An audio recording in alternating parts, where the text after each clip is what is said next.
Hi everyone. तो कल जो हमने क्लास ख़त्म की थी वो ख़त्म की थी ग्रेड ऑफ कंक्रीट। कल मैंने बताया था ग्रेड ऑफ कंक्रीट कौन कौन सी हैं, कोड ने कौन कौन सी ग्रेड किस किस तरीके से बताई, कौन सी कंक्रीट किस ग्रेड के अंदर आती है। तो आज जो हम बात करने जा रहे हैं, हमारा अगला टॉपिक है एक्सपोजर कंडीशंस। एक्सपोजर कंडीशंस का कहने का मतलब है कि जो हमारी कंक्रीट होती है, अपने जो कंक्रीट का कोई मेंबर है, कंक्रीट का कोई स्ट्रक्चर है, वो अपने पूरे लाइफ टाइम में किस एनवायरनमेंट में अपने आप को एक्सपोज करेगा। कहने का मतलब ये है कि हमारे घर की जो स्लैब होती है, जो छत होती है, अगर हम बात करें दिल्ली की, तो वहाँ पे बहुत ज़्यादा गर्मी पड़ती है, तो वो पूरा का पूरा टाइम ज़्यादातर या तो फिर गर्मियों में धूप में रहेगी, या सर्दियों में थोड़ा थोड़ा ओस वगैरह पड़ती है वो रहेगी। अगर सेम टू सेम चीज़ हम बात कर लेते हैं हिमाचल की साइड, वहाँ पे अगर हम आरसीसी का कुछ बनाते हैं तो वो पूरे टाइम कहाँ, वहाँ पर पूरा कोल्ड एरिया रहता है, तो वो ठंड के साइड ज़्यादा रहेगी, वहाँ पे पूरा ठंडी ठंड रहेगी। बात करते हैं अगर हम मुंबई की, मुंबई अगर वो भी मुंबई के कोस्टल एरिया के साइड की, वहाँ पे अगर हम कोई भी स्ट्रक्चर बनाते हैं तो वो हमें पता है ज़्यादातर क्या रहेगा कि वहाँ पे जो कोस्टल एरिया की जो मिट्टी है, वो मिट्टी में मतलब जो सॉइल होती है उसमें सल्फेट की मात्रा होती है, जो पानी होता है उसमें नमक बहुत होता है, और जो एयर होती है वो उसमें भी साल्ट कंटेंट करके रखती है। तो ये जो सारी चीज़ें, तो हर जो कंक्रीट स्ट्रक्चर होगा अलग अलग लोकेशन पे अलग अलग इंग्रेडिएंट्स या जो केमिकल्स हैं उनकी वजह से अलग अलग तरीके से अफेक्ट होगा। तो इस वजह से कोड ने क्या किया है, कुछ कंडीशन डिस्क्राइब किए हैं।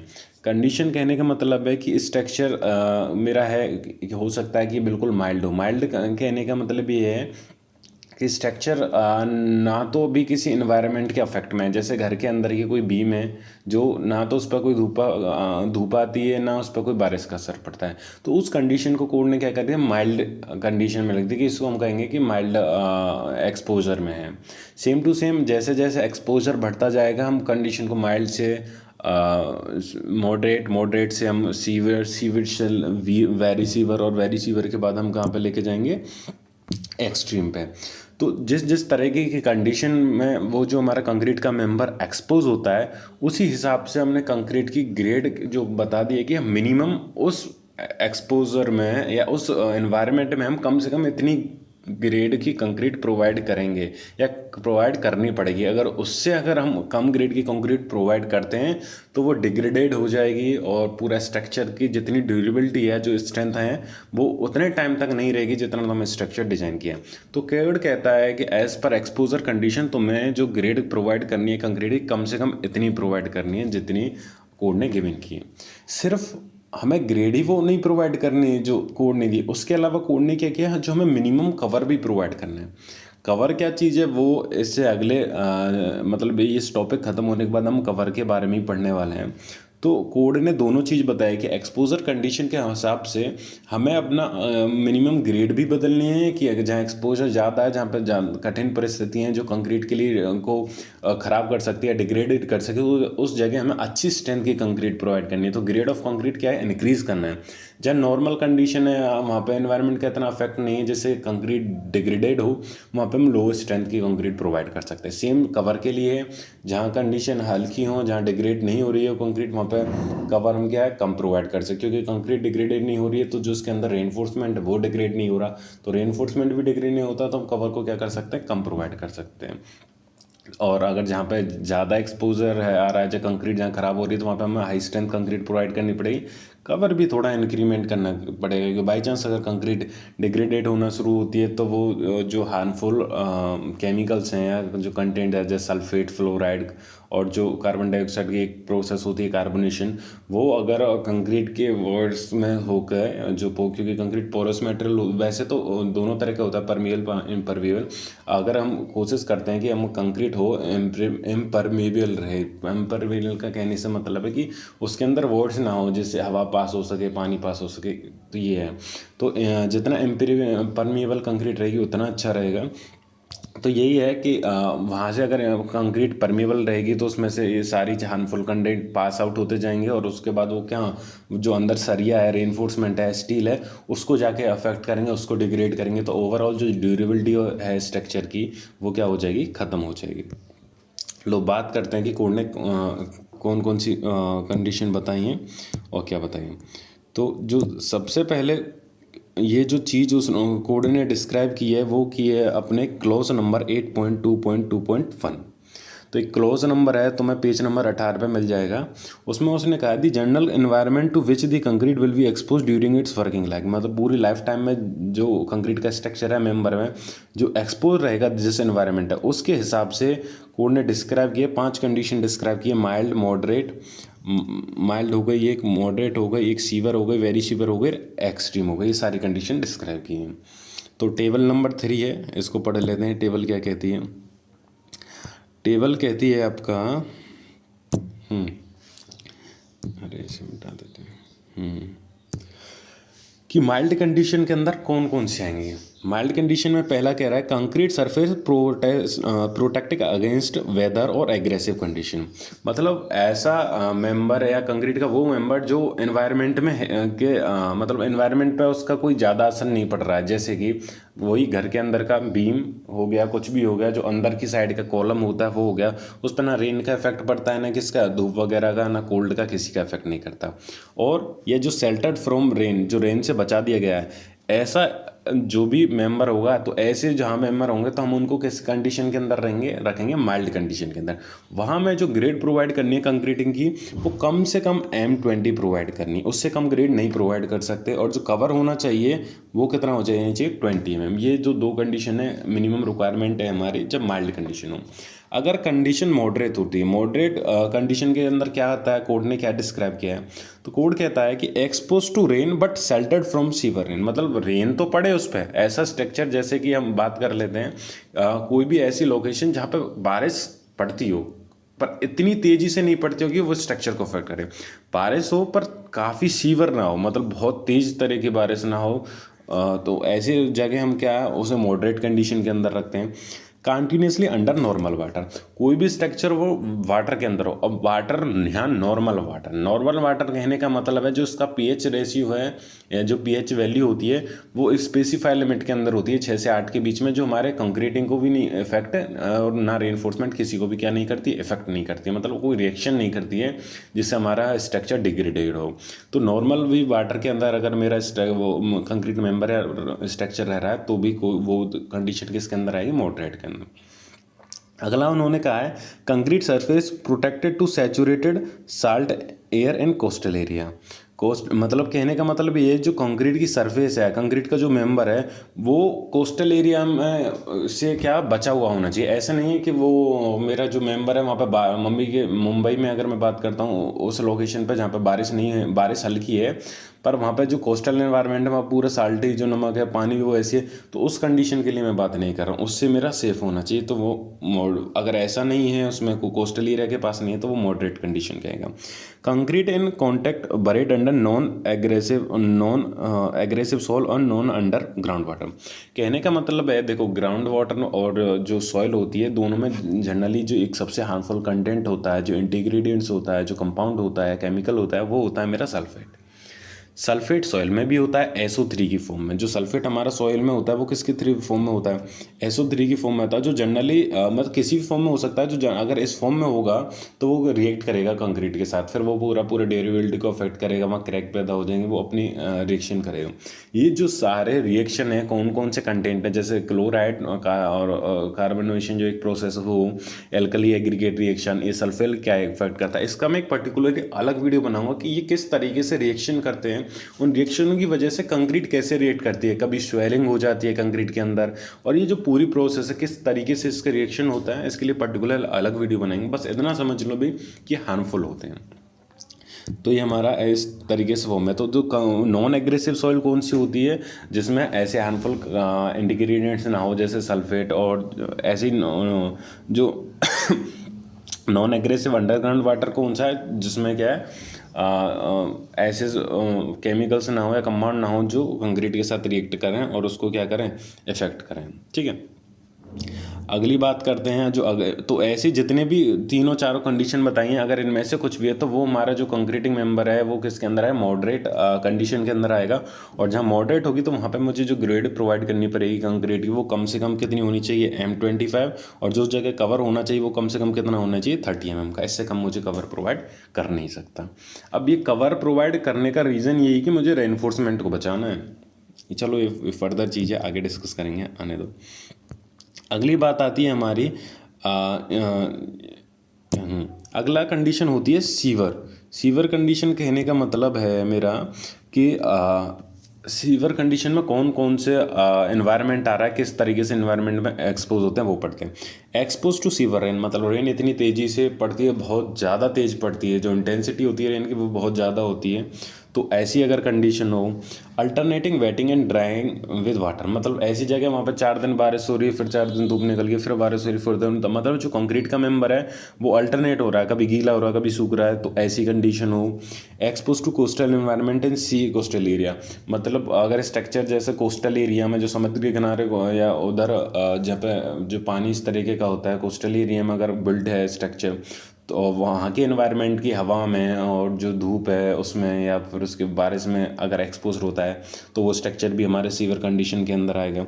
तो concrete immerse and completely under sea water, या ऐसी कंक्रीट जो पूरी की पूरी किसी पानी के अंदर हो। कौन से पानी के अंदर, सी वाटर के अंदर हो। तो अगर इन चारों में से कहीं भी स्ट्रक्चर में बन रहा, अगर इन चारों कंडीशन के अंदर मेरा कहीं भी स्ट्रक्चर बनने जा रहा है तो वहाँ पे जो मुझे मिनिमम ग्रेड प्रोवाइड करनी है M30 करनी है, और जो कवर प्रोवाइड करना है 45 mm का प्रोवाइड करना है। अब देखो यहाँ पे जो एक पॉइंट लिखा हुआ है कि concrete immerse completely under sea water. मान के चलो मैं कोई ब्रिज बना रहा हूँ, और वो ब्रिज बना रहा हूँ कोस्टल एरिया में, वहाँ पे मैं जो पाइल्स हैं, पाइल्स कहने का मतलब ये मेरा पूरा ब्रिज दिखाता हूँ। ये मेरा पूरा यहाँ पे मेरा ब्रिज बनना है, एक एंड ये है और एक एंड ये है। इसके बीच में जो ब्रिज को सपोर्ट करने के लिए जो कॉलम की तरह डाले जाते हैं, मैंने यहाँ पे क्या डाल रखे हैं, पाइल्स डाल रखे हैं। अब जो ये पाइल्स हैं ये पूरे क्या है, पानी के अंदर हैं। अगर मैं बात करूँ ये पानी के अंदर है, तो ऐसा स्ट्रक्चर ये जो RCC का ये वाला मेंबर है, ये वाला पार्ट है, ये तो पानी के अंदर है। तो ये जो वाला पार्ट है तो मुझे बनाना होगा वहाँ, मुझे वो किस कंडीशन के अंदर है, सीवर कंडीशन कह रहे हैं।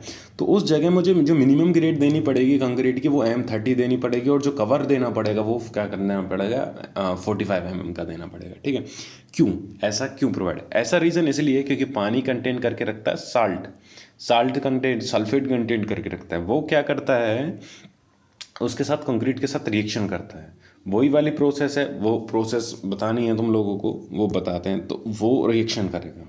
ठीक है, तो ये जितना भी स्ट्रक्चर जो इस कंडीशन के आएंगे तो वो किसके अंदर आएंगे, सीवर कंडीशन के अंदर हमें उन्हें पुट डाउन करेंगे। अगला है हमारा वेरीसीवर।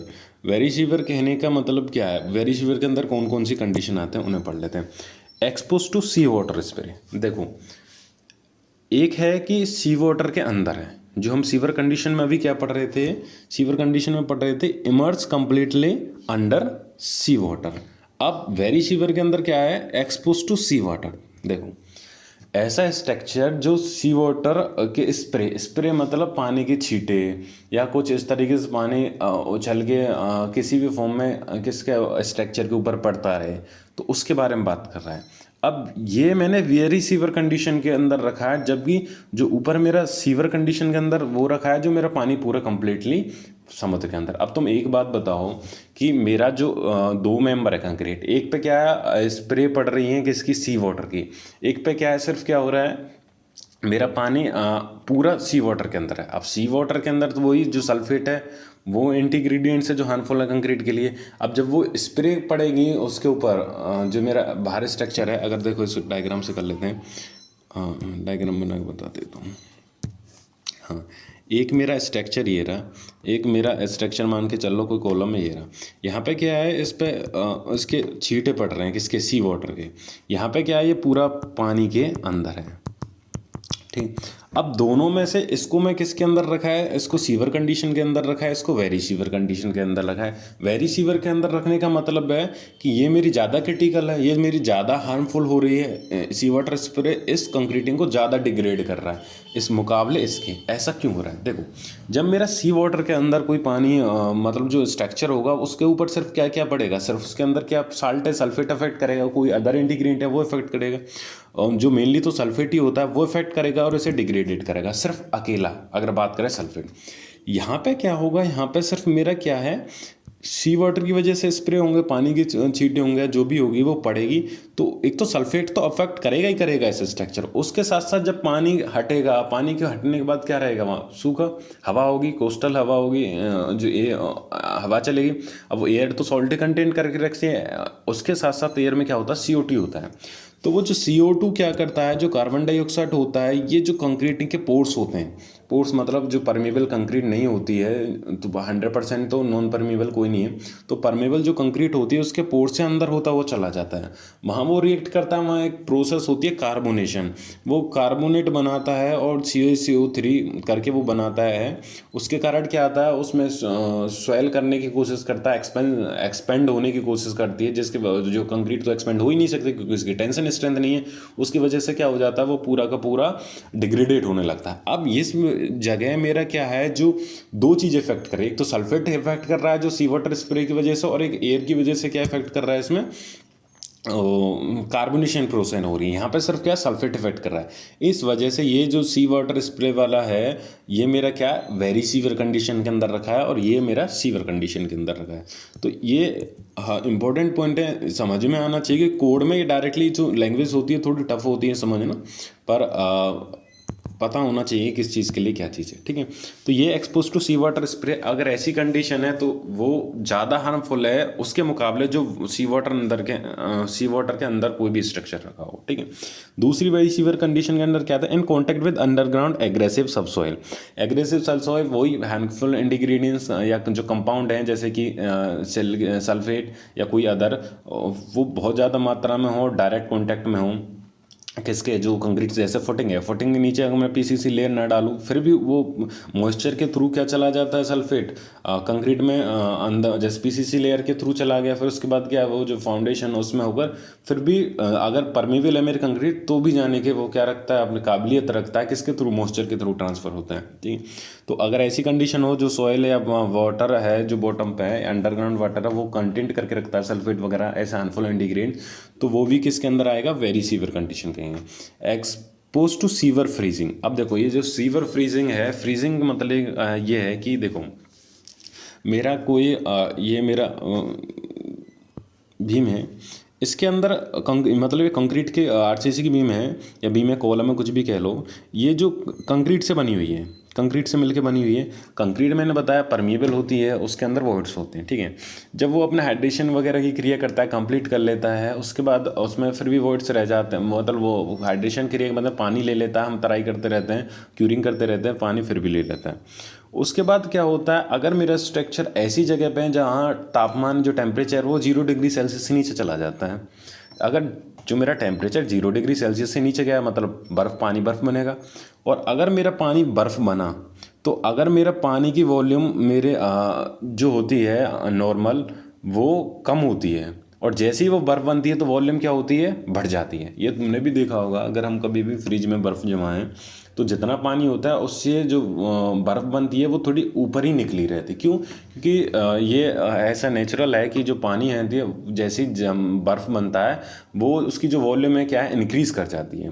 तो अगर ऐसी कंडीशन होगी जिसमें पानी जहाँ फ्रीजिंग कंडीशन होगी, ऐसा जगह जहाँ पर तापमान मेरा क्या 0 डिग्री सेल्सियस से नीचे है, तो जो कंक्रीटिंग के वॉइड्स या जो सीमेंट और जो एग्रीगेट के वॉइड्स के अंदर जो वाटर है वो फ्रीज़ होगा तो वो एक्सपेंड करने की कोशिश करेगा। अब जो वाटर एक्सपेंड करेगा तो वो तो कंक्रीट के अंदर है ना, तो वो जो कंक्रीट के चारों तरफ जो ये वॉइड्स है इसके चारों तरफ क्या है, इस तरीके से क्या लगाएगा, प्रेशर लगाने को।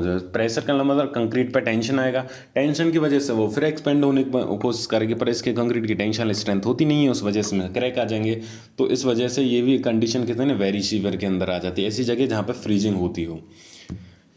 समझ में आया? तो एक एक टर्म है ना, कोड ने बिल्कुल एक स्पेसिफाइड टर्म डिनोट किया है, तो मैं उसका मीनिंग पता होना चाहिए। तो ऐसी तीनों कंडीशन जिसमें या तो एग्रेसिव सॉइल के अंदर हो, या फ्रीजिंग हो रहा हो, या सी वाटर स्प्रे के जगह मेरा कोई ऐसा स्ट्रक्चर आ रहा, तो वो स्ट्रक्चर क्या है, वेरी सीवर कंडीशन के अंदर आएगा। और उस जगह मुझे जो मिनिमम ग्रेड प्रोवाइड करनी है कंक्रीट की, वो होगी M35, और जो उसका कवर होगा वो होगा 50 mm।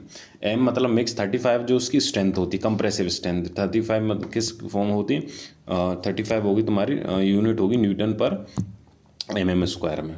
ठीक है, तो ये तुम्हारा हो गया वेरी सीवर कंडीशन। अगर अब हम बात करते हैं किसकी, कि ये ठीक है, पर एक्सट्रीम के अंदर क्या आ जाता है? एक्सट्रीम के अंदर आता है तुम्हारा surface of member in tidal zone. Surface of member in tidal zone का कहने का मतलब है जहाँ पे वेव्स आती हैं। टिडल क्यों आती हैं? मून जो जो हमारा चांद होता है, जो मून होता है, वो क्या करता है, उसका एक अपना ग्रेविटेशनल फोर्स होता है। उसकी वजह से क्या होता है, एक जगह से वो पानी जम जिस जगह में के पास होता है, वो क्या कर लेता है, जैसे कि ये मान के चलो, ड्रॉ कर देता है, ये मेरा पूरा समुद्र का है, इसमें पूरे में पानी बनी है। इस साइड जब मेरी रोटेट होती है पृथ्वी, यहाँ मून है, तो मून क्या करता है, इसके अपना एक ग्रेविटेशनल फोर्स होता है, उसकी वजह से पानी का यहाँ पे लेवल क्या कर देगा, इंक्रीज़ कर देगा। ये दूर है तो यहाँ पे पानी का लेवल इंक्रीज़ नहीं होगा। अब यहाँ पे पानी का लेवल थोड़ा ज़्यादा हो गया है, किसकी वजह से? मून के अट्रैक्शन फोर्स की वजह से, तो उसका मून की ग्रेविटेशनल फोर्स है, और यहाँ पे पानी का लेवल कम हो गया है। तो इस वजह से यहाँ पे क्या फॉर्म हो जाएंगी, वेव्स फॉर्म हो जाएंगी। उस वेव्स को हम क्या कहते हैं, टिडल फॉर्म हो गए। तो जो टिडल जोन है, जहाँ पे टिडल जोन जो फॉर्म होता है, उसके कारण क्या, अगर मेरा उस जगह स्ट्रक्चर कंस्ट्रक्ट कर दिया जाए, जैसे कि यही है, यहाँ पे लोग, अरे ड्रॉ क्यों नहीं हो रहा, यही है, यहाँ पे लो लेवल वाटर का कम है, यहाँ पे ज़्यादा है, यहाँ क्योंकि यहाँ पे चांद है, इसकी वजह से अगर मैं यहाँ पे कोई स्ट्रक्चर इसी साइड में मेरा कोई कंस्ट्रक्ट हुआ है, आरसीसी का स्ट्रक्चर है, तो वेव फॉर्म होती होती इससे टकराएंगी। अब जो ये वेव होती होती टकराएंगी, तो इस पर तीन तरह के इफेक्ट पड़ेंगे। पहला कि जो ये सी वाटर है, क्या कंटेंट करके रखता है, इसमें कंटेंट होता है तुम्हारा, एक तो सल्फेट कंटेंट होता है जो स्ट्रक्चर को हार्मफुल करेगा। दूसरा टकराएगा, फिर जाएगा, तो जो एयर में कार्बोनेशन वाली प्रोसेस होती है कार्बन डाइऑक्साइड की वजह से, वो भी हो जाएगी। तीसरा क्या होगा, जो वेव्स का खुद का प्रेशर होगा, वो भी आरसीसी स्ट्रक्चर पर पड़ेगा, अगर मेरा कोई ब्रिज के अंदर होगा। तो ये जो तीनों चार प्रोसेस होती हैं सारी की सारी, तो उसकी वजह से क्या है, मेरा स्ट्रक्चर क्या करेगा, अफेक्ट पड़ेगा। तो यहाँ पे तीनों काम कर रहे हैं एक साथ, तो इस वजह से मेरा जो स्ट्रक्चर आ रहा है, जो आरसीसी, वो किसी एक्सट्रीम कंडीशन के अंदर, कि वो बहुत ही ज़्यादा क्या है, वहाँ पे इफेक्ट पड़ेगा एनवायरनमेंट का, या जो भी कह लो एक्सपोजर कंडीशन का। तो इस वजह से हमें उस टिडल जोन वाले मेंबर को किसके अंदर हमने कंसीडर किया है, उसको कंसीडर किया हमने extreme condition, extreme exposure condition के अंदर। और क्या है, और क्या, in contact with harmful chemical, कुछ ऐसे केमिकल्स या किसी के भी अंदर होते हैं, सॉइल के अंदर, वाटर के अंदर, एयर के अंदर, कि वो जो बहुत अच्छे तरीके से कंक्रीट को डिग्रेडेट कर सकें, तो वो सारे किसके अंदर आएंगे, एक्सट्रीम कंडीशन अंदर आएंगे, एक्सट्रीम एक्सपोजर कंडीशन के अंदर हैं। तो अगर जहाँ पे एक्सट्रीम कंडीशन वाला स्ट्रक्चर होगा, जहाँ पे टिडल जोन फॉर्म होता होगा, जहाँ ब्रिज वगैरह बनाएंगे, वहाँ पे जो पियर्स होंगे, अगर उन पर वेव्स पड़ेगी, हर तरह का इफेक्ट पड़ेगा, तो हम क्या है, वहाँ पे जो minimum grade of concrete provide करेंगे वो M40 होगी। और जो उसके साथ साथ मेरा जो कवर होगा मिनिमम, वो कितना होगा, वो 75 mm का होगा। तो इस तरीके से हमारा ये एक्सपोजर कंडीशन है, और उस हिसाब से कोड ने हमें मिनिमम ग्रेड ऑफ कंक्रीट को क्या कर दिया है, डिफाइन कर दिया है कि मिनिमम ग्रेड ऑफ कंक्रीट कितनी होनी चाहिए और मिनिमम कवर कितना होना चाहिए एज पर एक्सपोजर कंडीशन। तो ये याद होने चाहिए तुम्हें, एग्जाम में भी आ जाता है, कोई कम्पिटिटिव एग्जामिनेशन में तुम डायरेक्ट वैल्यूज़ पूछ लेता है। ठीक है, तो ये हमारा हो गया पूरा। अब ये टॉपिक हमारा ख़त्म हुआ कंक्रीट का एक्सपोजर कंडीशन के हिसाब से। अगला टॉपिक जो मैं बता रहा था, नॉमिनल कवर, जो कवर होता है, कंक्रीट कवर होता है जो प्रोवाइड करते हैं, वो होता क्या है, उसके बारे में पढ़ लेते हैं। ठीक है, देखो करने को तो हमें एक टॉपिक इतना बड़ा होता है ना, उसे कितना भी डिटेल में चले जाओ, वो अपने आप में ही बहुत बड़ा टॉपिक होता है। तो पर हमें सिर्फ कंसाइज पढ़ना है जितना ज़रूरी है, तो उस हिसाब से पढ़ेंगे। अब बात करते हैं नॉमिनल कवर। नॉमिनल कवर बताने से पहले मैं तुम्हें एक डायग्राम दिखा देता हूँ, कुछ इस तरीके का।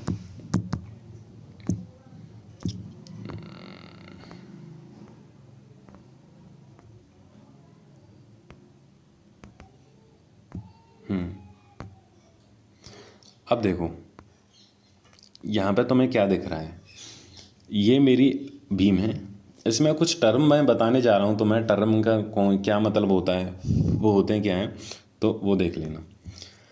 ये मेरी बीम है जनरली, सिर्फ हम अभी बीम की बात कर रहे हैं, कौन से वाला, ये मेरी क्या है, एक बीम है। ये जो एक्चुअल मैंने एक सेकेंड रुको,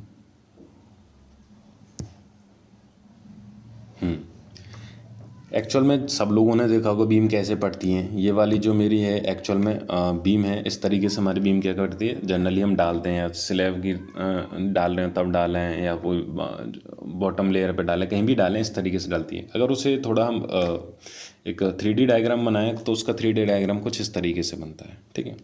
यहाँ पे क्या है, ये मेरे जो इसको ऊपर कुछ रेनफोर्समेंट हैं, ये वाले जो निकले हुए हैं, ये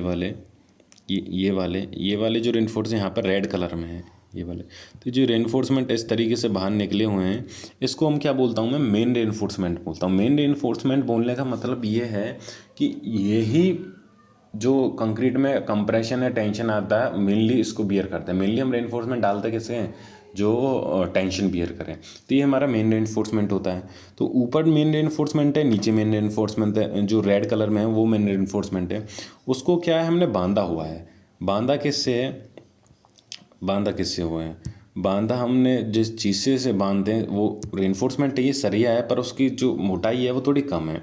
जैसे यहाँ पे जंग लगी हुई है, ये वाली, ये जो जंग लग रही है ना, ये वाली ये बांधा हुआ है ना, इससे इस वाले ऊपर वाले रेनफोर्समेंट को, नीचे वाले को, ये वाली जो चीज़ है, ये रेनफोर्समेंट ऊपर से, ये मेन रेनफोर्समेंट को ये क्या कर रहा है, दोनों तरफ से बांध रहा है, ऊपर वाले मेन रेनफोर्समेंट को, नीचे वाले मेन रेनफोर्समेंट को।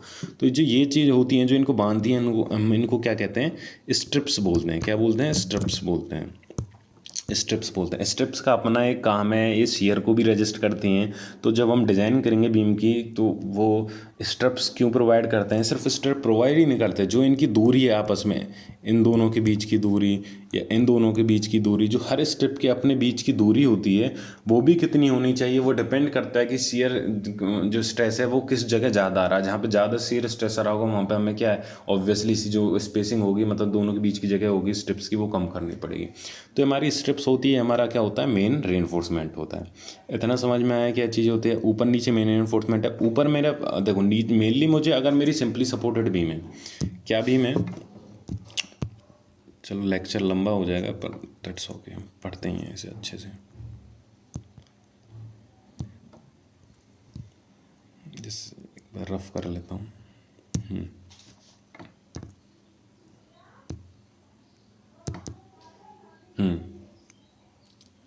क्या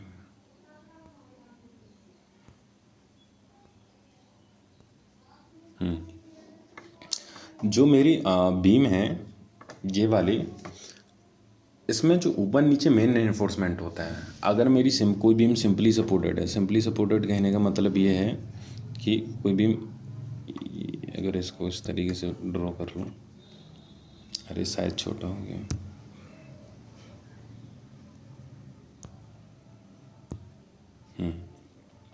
अगर ये मेरी बीम है, ये रही, एक बार अच्छे से ड्रॉ करते हैं।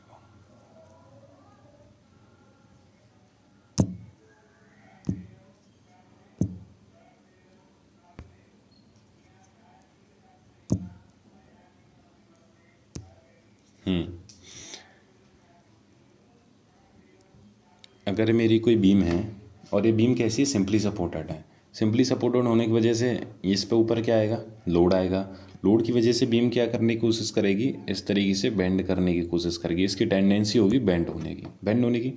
नीचे ये क्या कर रही है, एक्सपेंड हो रही है, मतलब फैल रही है। ऊपर क्या कर रही है, सिकुड़ रही है।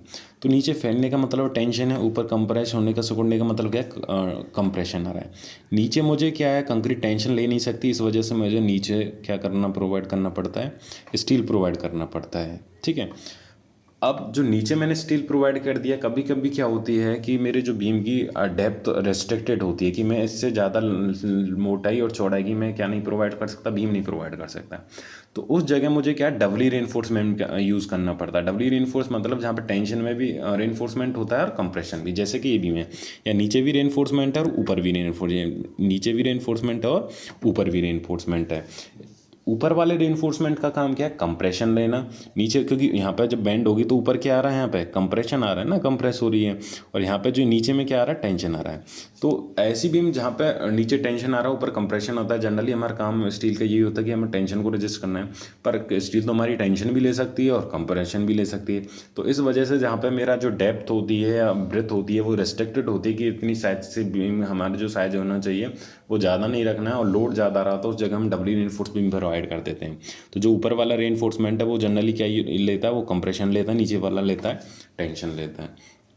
तो ये हमारी बीम की डिटेलिंग है कि ऊपर मेन रेनफोर्समेंट क्यों डाला, नीचे के मेन रेनफोर्समेंट क्यों डाला। तो ये सारी जब हम बीम डिज़ाइन करेंगे एक एक स्टेप के बारे में अच्छे से पढ़ेंगे, हर चीज़ की एक स्पेसिंग है, क्या है क्यों है, वो सब अच्छे से डिस्कस करेंगे। तो अभी इतना बहुत है, अब आगे पढ़ते हैं। हम बात कर रहे हैं अभी कबर के लिए चल रहा है हमारा मेन टॉपिक, इसे रफ कर लेते हैं बस।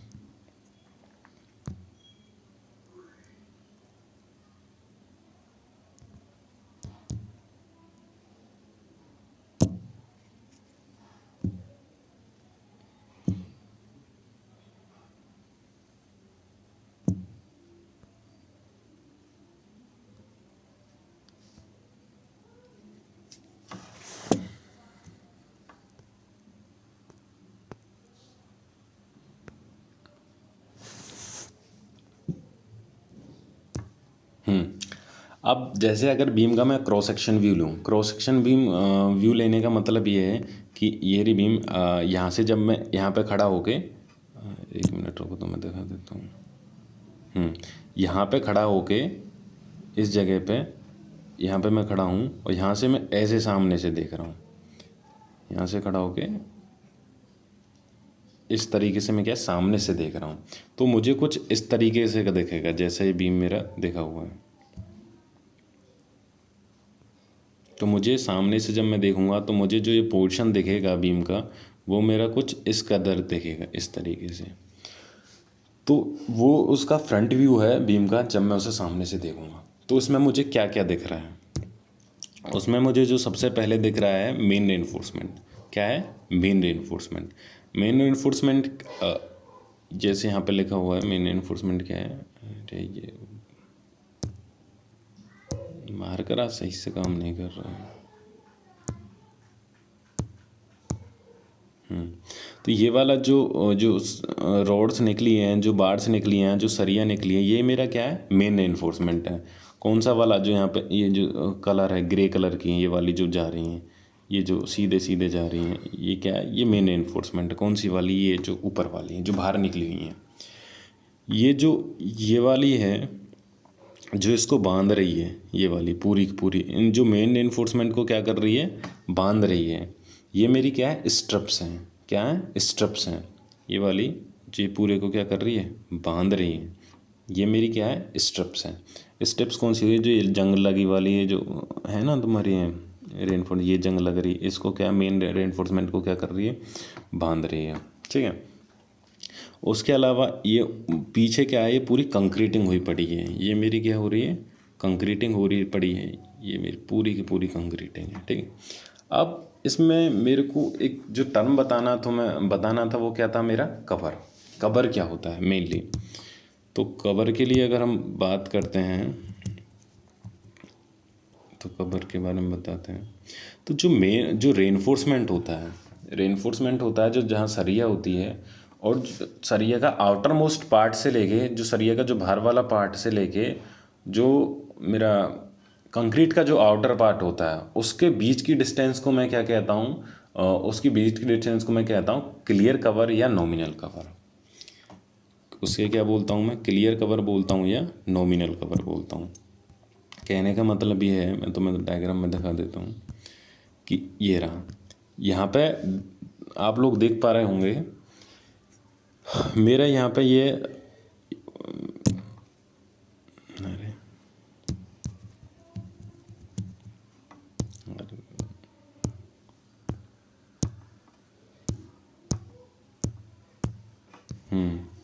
थोड़ा रफ नहीं, आज काम मारकर अच्छे से नहीं कर रहे हैं।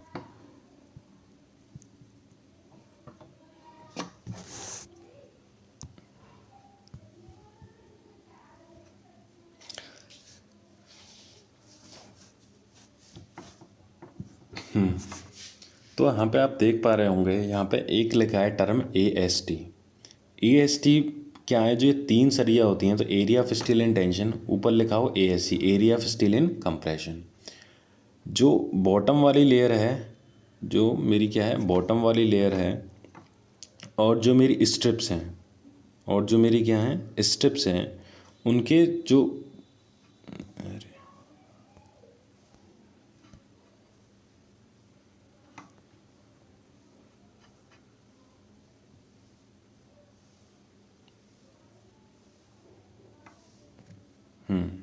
आप क्लियर हो,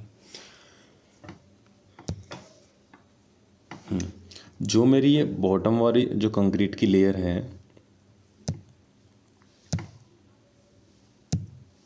ये बॉटम वाली कंक्रीट की लेयर है, और ये स्ट्रिप्स है ये वाली, जो क्या है, मेरी मेन एनफोर्समेंट को क्या कर रही है, बांधे रख रही है। जो मेन स्ट्रिप्स को क्या कर रही है, बांध के रख रही है। तो इन दोनों के बीच की जो डिस्टेंस होती है, ये मेरी क्या कहलाती है, क्लियर कवर कहलाती है। तो अब जो हम बात करने वाले हैं वो क्लियर कवर के बारे में ही बात करने वाले हैं। तो क्लियर कवर होता क्या है? जो कंक्रीट का जो रेनफोर्समेंट का आउटर पार्ट होता है और जो कंक्रीट का आउटर पार्ट होता है, दोनों के बीच की क्या होती है, डिस्टेंस होती है।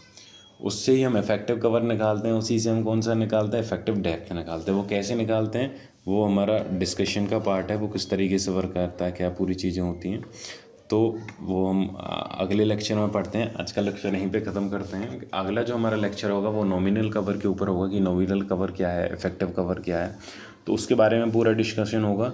उसके साथ साथ मैं एक लेक्चर में तुम्हें एक थोड़ा ओवरव्यू दिखाने वाला हूँ। ओवरव्यू कहने का मतलब ये है कि जो कोई भी अगर हमारा मकान कंस्ट्रक्शन होने वाला है या कोई स्ट्रक्चर कंस्ट्रक्ट होने वाला है, तो उसका 3D वीडियो दिखाने जाऊंगा।